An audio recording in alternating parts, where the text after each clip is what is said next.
What's going on, guys? Welcome back to the STAYWEIGHEDIN Podcast. I'm joined by my co-host, the man himself, Sugar Ray. How you doing? Doing all right, thank you, man. It's been a while, uneventful night yesterday, but it opens up the landscape. So let's see what's going on. How you been? I've been good. You know what? I think you're right. Boxing's been a bit uneventful, and then I think the World Cup's taken over a bit. So a lot of people are just fully invested in that. Shout out GH, we didn't do the goods, but we brought our enemies down with us. So I was gonna this is the side note. Boatsy, wake up. GH needs the sports win. No pressure, but all pressure. Boatsy, rise. But let's keep going. Let's keep going. So with that, I think you did say something that you touched on yesterday. There was a fight. It was a bit uneventful, but let's just run over the result itself. Tyson Fury beating Dereck Chisora in the 10th round. It's kind of one of them fights that really should have been stopped a lot earlier, but I think because of what it meant to Chisora and the magnitude of it, I think they carried on with the fight. Just your quick take on what you thought about it, if you even saw it, and then we'll move on to our main topic, which is the landscape. Let me be all the way honest with you and the people watching. I did not watch that fast. I just got comments in the group chat, and I just said, let me know when it ends. I didn't even think I even asked for that. I think I just wanted to know whether they're going to set up the Usyk fight. So I've seen certain images. I've not actually seen images of the fight. Everything is post-fight. So yeah, let's be honest. Let's skip all that and let's talk about the heavyweight landscape for next. I think you've got a point. So when the end of the fight happened, I think a lot of people knew that we're going to see that little Usyk, Fury, little one-on-one interaction, and then Joyce was also in the crowd as well. And you saw Fury calling out Usyk, and then you saw Joyce pop up and said, "Look, I want to fight you as well. I want to get this showdown on." And then in America, you've got guys like Ruiz and Wilder in the WBC Eliminator as well. And then you got... Even like the come-ups, Big Baby, Jared Anderson, and Michael Hunter, people forget the fight before. Like I said, I didn't watch it because it was a fast, but I heard that the boy got dropped 3 times in a fight, and it was a bit of dodgy officiating, but let me not say nothing because... I mean, it's Queensberry. You said it, not me. But there's a lot of people also now looking. Yeah, because the funny thing is, the boy was calling out Joyce again before this fight, saying, "Listen, I'm gonna come for you," and I was just like, "Listen." After hearing what happened yesterday, you better stay away from Joyce. And I think it was Sam Jones I saw on Twitter even said something which is true. He goes, "Dubois is a talent, but that belt that he has, even though it's like an interim, whatever it is, he needs to drop it and stay at British level just for a bit more for development reasons, because they can ruin a good kid's career if they push him too fast again." Yeah. But let's go back to where he was. So I guess the crux of this conversation is, with everyone talking about Usyk and Fury, is that the fight that has to happen next week? Has to happen. Nothing else matters in regards to Fury. We don't want to see no more gimme fights like yesterday. 0 antics, 0 using Annie Joshua's name to build up your fight. Make undisputed. Unfortunately, it sounds like Fury said he's going to have to get surgery on his elbow or something. I don't know how long that'll take him out for. And here's the issue with that now. Usyk has 3 other belts that he's been, or 4 we call the ring, but that's neither here or there. He's got 3 other belts. I believe the IBF want to call in Anne Hergovich's promoter, Kyle Sanderson of Wasserman Boxing. They want the IBF title shot. In addition to that, I believe there's another title. In addition to that, Joyce is also in line, I believe, for the WBO title shot. So this is where it gets techie. Has Usyk and Fury got enough money to pay those 2 fighters step aside so that this undisputed fight can happen? And if Tyson Fury actually had this elbow surgery that he's talking about, how long will he be out for? Because if that's the case, I don't know if Usyk is going to wait until Fury's done before he takes a fight with either Joyce or Hrgovic. So with the elbow injury, it was 6 to 8 weeks. So that's not too bad. That wouldn't be too bad in terms of that. I feel like, so what I saw with Joyce yesterday, it didn't look like he was targeting anything to do with Usyk. It looked like it was all in with Tyson Fury, with him as well. So it's interesting you put his name into it, because if we have the Usyk and Fury fight, in terms of Joyce, where does that leave him? Because I know there's other fighters that I want to talk about later on, but where do we put him as, I guess you could say, the second cash cow for Queensberry? Yeah. I believe Joyce is in a good position, and I'm very happy what Joyce done yesterday, because yes, the lights was going to be on Usyk, but Joyce went in there and he said, "You're not forgetting my name. I'm going to be in this." And Joyce done the right thing. He met his face. He let his face be known and let his presence be felt. And that's what you're supposed to do. Grab the opportunity by the neck. What I do think will happen is that Joyce is probably going to take another fight in the interim. Nothing too hard. Keep him ticking. Get his face out there. It better not be pay-per-view. And then, yeah, just commercial-wise, I think that's what they need to be doing now, pushing Joyce, because whoever's the winner out of this undisputed fight, that's who they're facing. If whoever the winner is between Fury and Usyk decides that they want to keep all the belts, because by the sounds of it, both of them sound like whoever wins this, I'm done anyway. Well, Tyson Fury is probably going to stay for the AJ cash out fight. But in regards to Usyk, I do believe that if he gets undisputed, he's like at peace with just saying, that's it, that's me done. So that's the most important fight. But following that one, it's Joyce. So listen, man, things are looking up for Queensberry come 2023 at heavyweight division. So it's interesting you said, because I'm going to keep the WBC side of things for now. And over in America, I guess this I call this the PBC showdown, because I just feel like this is what it is. So they've got Ruiz versus Wilder coming up as the eliminator fight, where it looks like the winner fights Fury again. But in that being said, you've heard that potential negotiations with Wilder and Joshua could happen as well. If you're Wilder, do you take this fight with Ruiz that is scheduled, I believe, or would you try to push it to get a fight with Joshua yourself? Only because of timing, take the Ruiz fight. Because the way I see it is that AJ is going to probably take one or two fights before he takes the Wilder fight. And smart as well, because he needs time to just, I guess, recuperate, get his bearings together, figure out what he's going to do with his career. And I think 2023 for AJ is just going to be fun fights. I don't think it's going to be for belts. I just think it's just going to be wherever the big money fights are out there, go for it. And then maybe he might, it culminates in Wilder and he might go for a belt in 2024 once, all the belts aren't held up by Usyk, Fury, and Joyce, and potentially Hrgovic. So what I think happens is Wilder should face Ruiz, but even PBC are having their own problems right now, because a lot of their fighters are complaining that they're stagnant and not having too many fights. So right now, I think the best thing is for Wilder to face Ruiz, just in case the AJ fight falls through.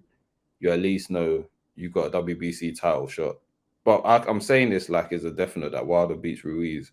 But yeah, I think it's better to take the Ruiz fight first.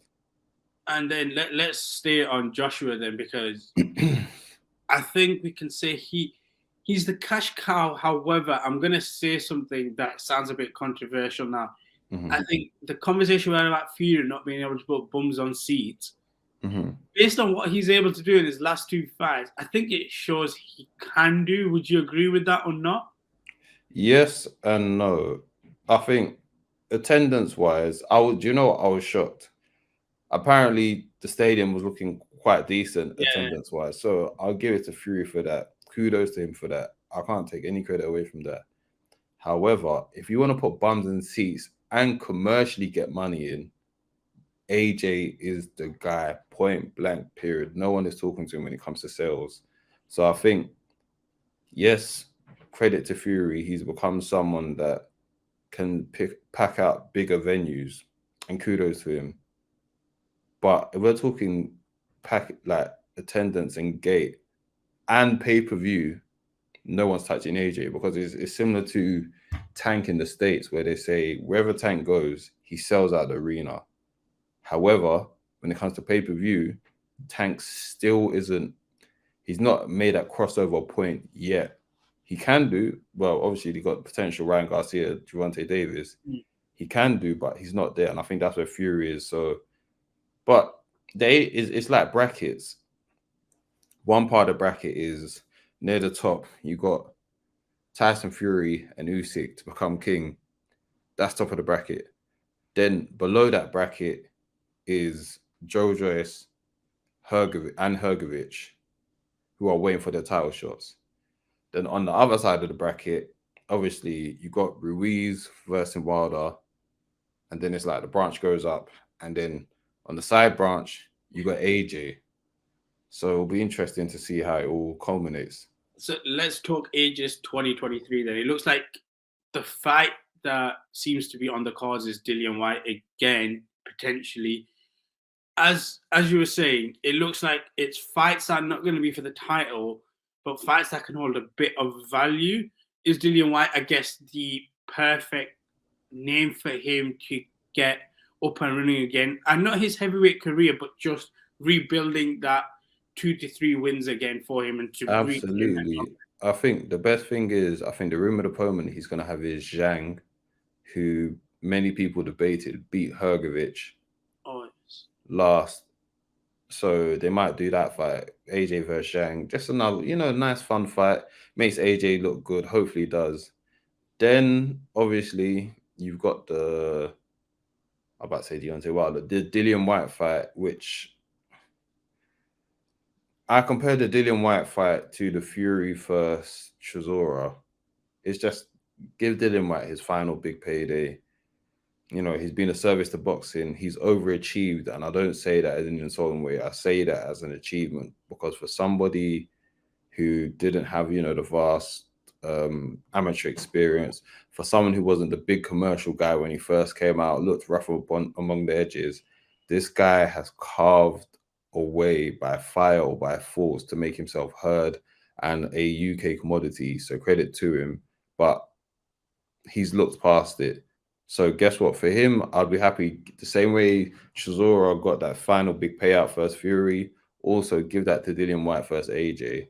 And then latter part of 2023, I guess, if, the promoters can make a way to make it work, there'll be Wilder versus AJ come end of 2023. And then maybe by 2024, we might get Fury versus AJ. I was going to say, is the only likelihood, the only problem with what you're saying is the fact that we have a flip-flop Fury sometimes. But in the sense that he'll say he's retired, then he's not. But I don't think he's one of them to actually retire. I'm with you now. He seems like one of them guys that... I was telling you guys 2 years ago, man. Once he puts himself in a retirement position, there's that thing that he needs boxing more than boxing needs him. Boxing needs him, but he needs that to continue to keep going. Yeah. There's a couple of names that then do want to throw out. With Chisora right now as well. Mm-hmm. What do we see with him? Guys like, let's just put in Joseph retire. Like I said, Michael Hunt had a bit of an unlucky spell where he's had some fights that have just been cancelled with boxing constantly. Mm-hmm. Joseph Parker as well. Are they just there to now fight and then just help build up the bigger names? I'm not Michael Hunter. Let's say Parker and Chisora there. But Chisora, with you, I think he does need to retire. Chisora needs to retire. Parker is in a situation where it's just weird. I don't know where Parker's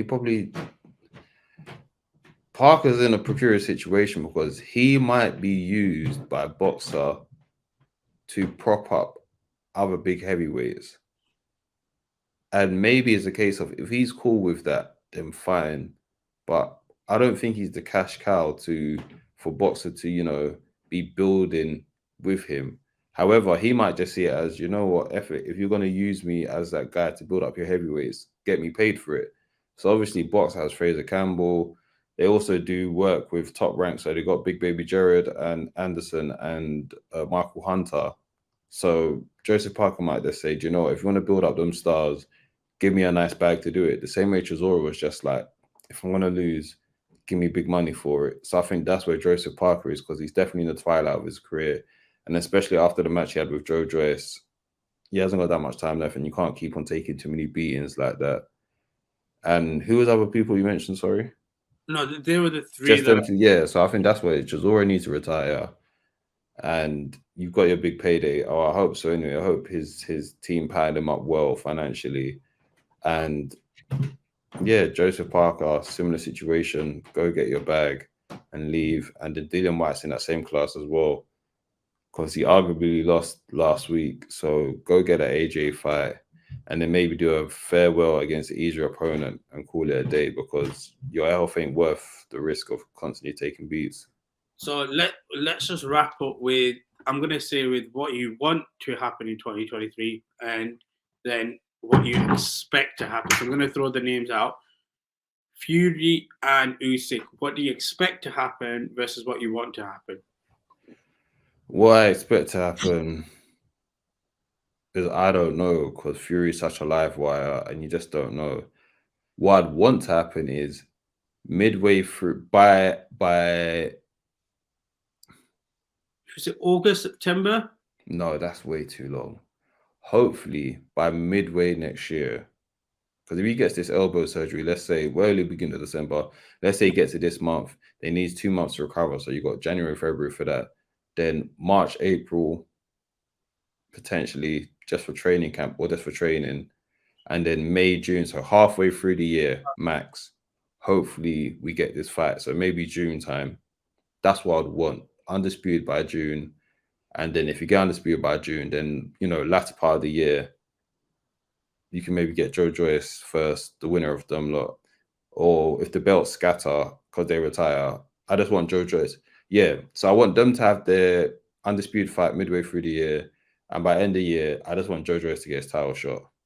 Let's go Wilder then. Where do we expect 2023 for him to go? Face Ruiz. I believe he should beat Ruiz.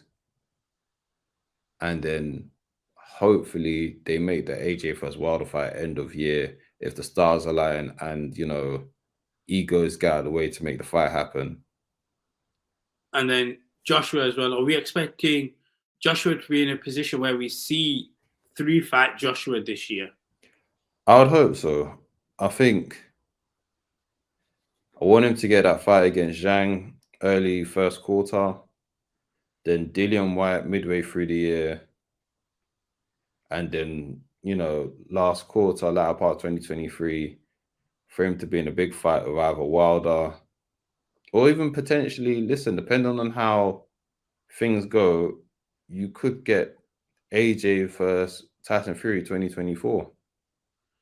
And one last question then, and this is where I look at the welterweight division, I think it's a mess. Is the heavyweight division in a good position, in a bad position, or is it all over the place right now? It's in between good and all over the place. It's in a good position where the fights can be made, but it's never ever straightforward in boxing. But it's all over the place because boxing's going to be boxing, and straightforward things can sometimes turn haywire. But like I said, by hopefully midway through next year, max, we finally get the undisputed fight between Usyk and Fury. No more dumbness. Fury's the A side. Usyk's with a promoter that can float around, so it's not like the fight can't be made. So it should be made. Less antics from Tyson Fury. Bob Arum, at least on his side, he seems like he's tired of the antics and just wants to make the fight. Because I see it more and more where Bob Arum's just kind of looking at Fury like, man, shut up and fight. Like, I'm sick and tired of it. And I think Frank Warren's the same. I think Frank Warren wants to get undisputed made. So as long as Tyson Fury doesn't act up, then the undisputed fight will happen by next year. And with that, we are going to wrap up today's episode of the Stay Weighedin Podcast. We want your guys' views on this discussion as well. Let us know what you feel about the heavyweight division. And also, let us know. Does the heavyweight division need to be booming for boxing to be great? Ray, actually, just before we wrap up, I want to ask you that as well. Does heavyweight boxing need to be booming for boxing to be great? Of course, because everyone tunes in. That's the marquee division. Whether don't get me wrong, there's fantastic fights. Like anyway, he's gonna face Butler for undisputed, but lightweight guys don't always get shown the love. I've been on this pod speaking about people like Stephen Fulton Jr. as well, and there's other lightweight guys. We had Chocolatito versus Estrada yesterday, which was also a brilliant fight. But heavyweight boxing brings in the views. So as long as heavyweights and welterweights, so as long as boxing is not his worst enemy, the fight should happen. So let's have fingers crossed for what we thought was going to come in 2023, comes in 2020. 2022 comes in 2023. That is undisputed for heavyweight and undisputed for welterweight. But for the welterweight one, let's not hold our breaths. But heavyweight, this one, at least for heavyweight, it should be made. As for Crawford and Spence, on the side note, I think they want the fight, but that's politics getting in the way. But this heavyweight one, there should be less politics. So let's hurry up and do this, because I also want to see Joe Joyce finally get his well-deserved title shot as well. And like I said, we were just going to wrap up. We had to throw that bit in. But let us know your guys' views. As always, like, share, and subscribe, and stay weighed in.